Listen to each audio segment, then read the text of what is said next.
De Paris, le représentant est monté à bord, il m'a dit, commandant, venez avec moi. Ah oui, vous aurez à transporter Mohamed Ali. J'ai dit, quoi? Je m'appelle Simon Dias-Odoa et je suis né à Léopoldville, actuellement Kinshasa, le 14 novembre 1942. À l'époque, le Congo était une colonie belge et donc je suis né pendant la colonisation. Tout le monde savait ce qu'il pouvait faire, ce qu'il ne pouvait pas faire. Tout ce que moi je me rappelle, c'est qu'à partir de 17h30 ou 18h à l'époque, tout ce qui n'était pas blanc devait quitter la ville blanche pour rejoindre la cité indigène, sauf les quelques Congolais qui étaient spécialement autorisés à rester. Tous les Congolais savaient qu'à 18h, ils devaient quitter. S'ils se faisaient attraper, ils risquaient même la prison.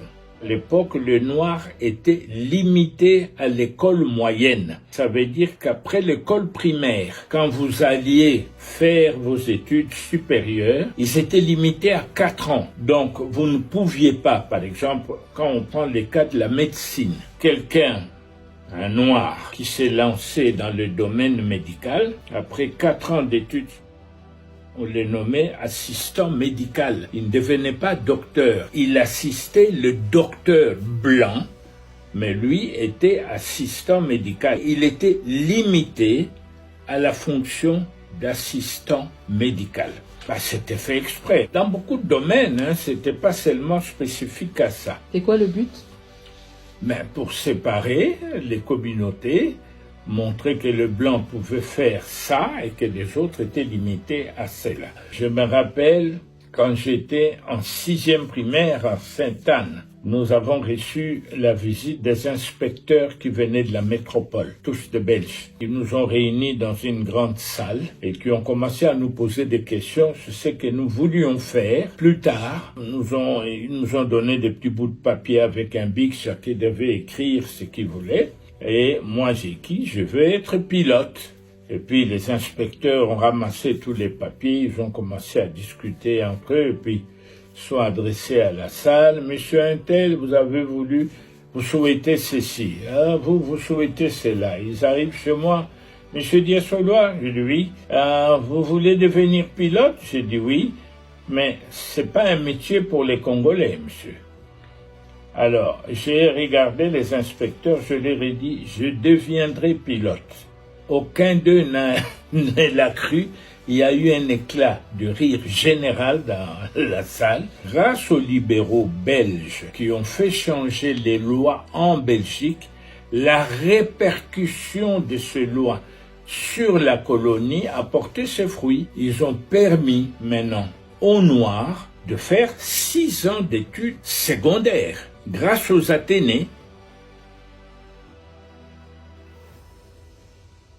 et c'était une révolution à l'époque. Les Noirs pouvaient aller jusqu'à terminer les humanités, les 6 ans, qui leur permettaient d'aller plus haut. D'ailleurs, à l'époque, certains Noirs avaient été dotés d'un statut d'évolué, comme on les appelait à l'époque, donc on pouvait les comparer aux Blancs, mais tant qu'ils étaient dans la colonie, ils devaient considérer les Blancs comme leur chef, leur supérieur, alors qu'on leur autorisait à rester à la Cité Blanche passé 18 heures, mais c'était une toute petite minorité. À l'époque, il n'y avait aucun couple mixte autorisé à vivre au Congo. On a eu l'indépendance le 30 juin 60 et en 61, on crée Air Congo. Et là, je vois que la nouvelle compagnie cherchait des candidats pilotes qui devaient être envoyés en formation en Europe. Et sans rien dire à mes parents, je me suis présenté, on m'a fait passer des tests et tout. J'ai été retenu,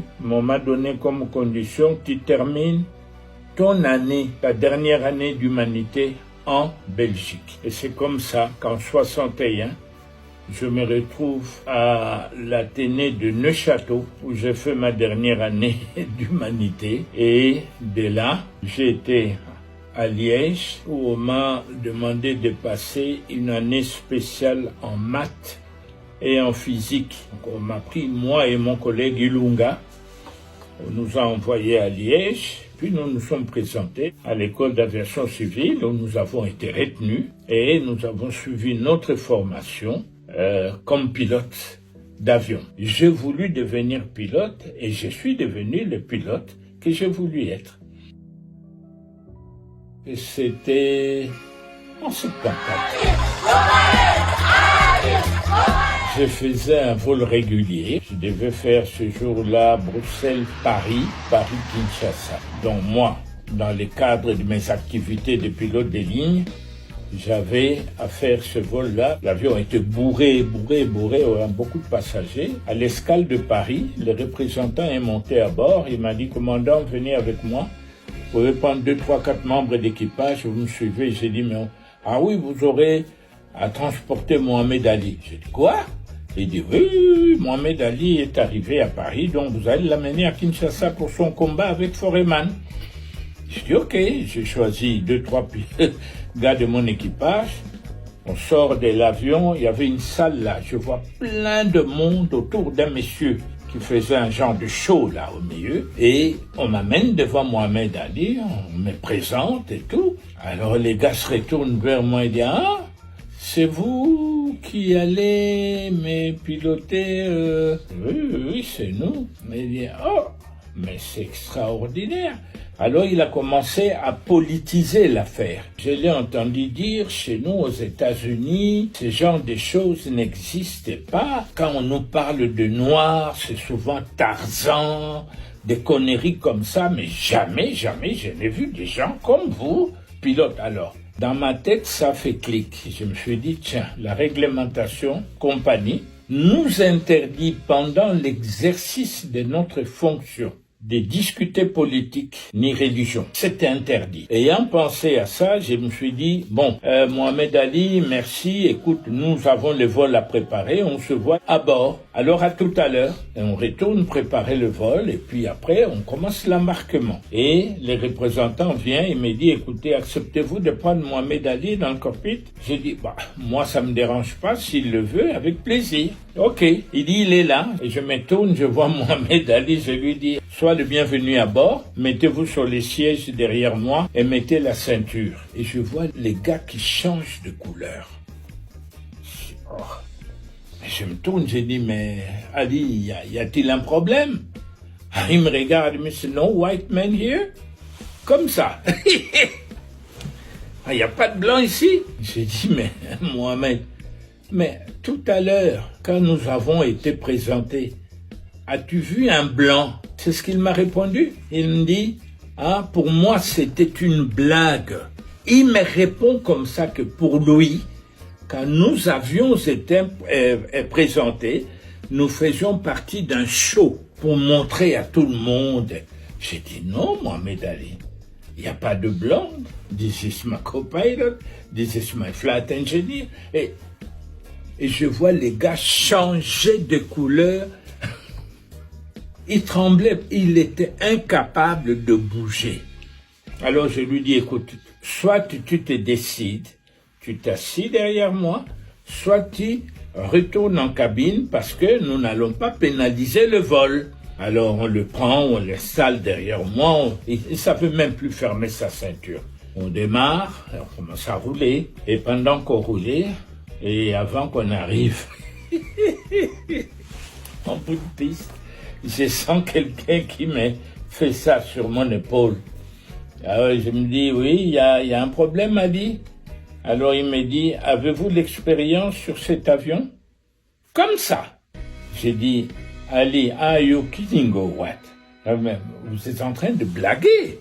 Non, il voulait être sûr parce que c'est la première fois de sa vie. Ensuite, il nous voit décoller, monter en croisière. On se dirige vers le sud et puis je le vois aller derrière.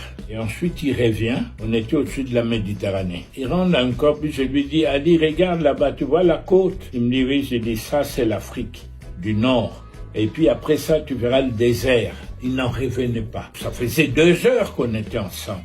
Comme il a vu que tout allait bien, il est retourné derrière faire appel à des journalistes. et je vois mon cockpit envahi. Il est en train de parler à la presse en disant, voilà, on nous parle de ceci, des Africains, ils parlent de combien de langues, ils pilotent ces avions. Donc c'était pour lui une découverte. This is strange to the American Negro. We never dreamed of this. And every time we watch television, they show us Tarzan and the natives and the jungles. They never told us that the Africans were more intelligent than we are. They speak English, French and African. We can't even speak English good. À l'arrivée à Kinshasa, on est arrivé la nuit, vers 20h passées, et on est devenus amis. On s'est même revus aux États-Unis. Il revenait de Chicago. Dès qu'il m'a croisé à l'aéroport, il a commencé à crier « My pilot, my pilot !» Même les Américains le regardaient. Je ne l'en voulais pas.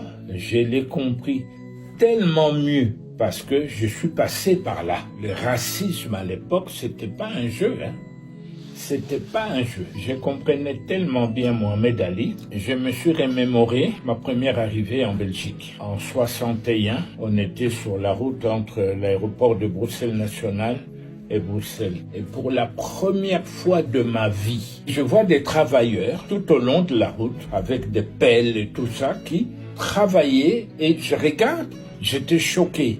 Pourquoi?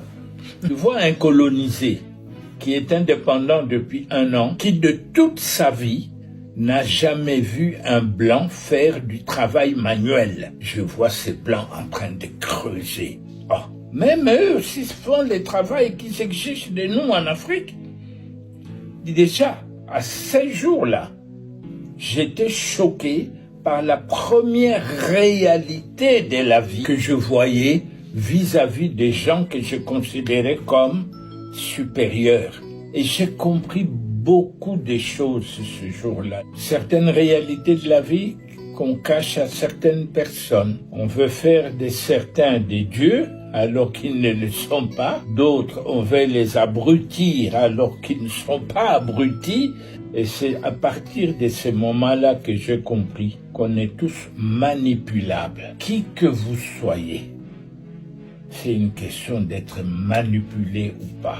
Et j'ai compris les réactions qu'Ali avait ce jour-là en faisant ces liens, moi qui sortais de la colonisation. Papa n'a pas fait des grandes études, il savait à peine lire et écrire, mais ce qu'il a inculqué dans ma tête, c'est quelque chose d'exceptionnel. Ce n'est pas le fait d'avoir 5-10 diplômes d'université qui fait de nous des gens exceptionnels. Si tu n'as pas la sagesse, tu ne vaux rien, tu n'es rien. Et j'ai jamais oublié ce conseil qui m'a servi jusqu'à aujourd'hui.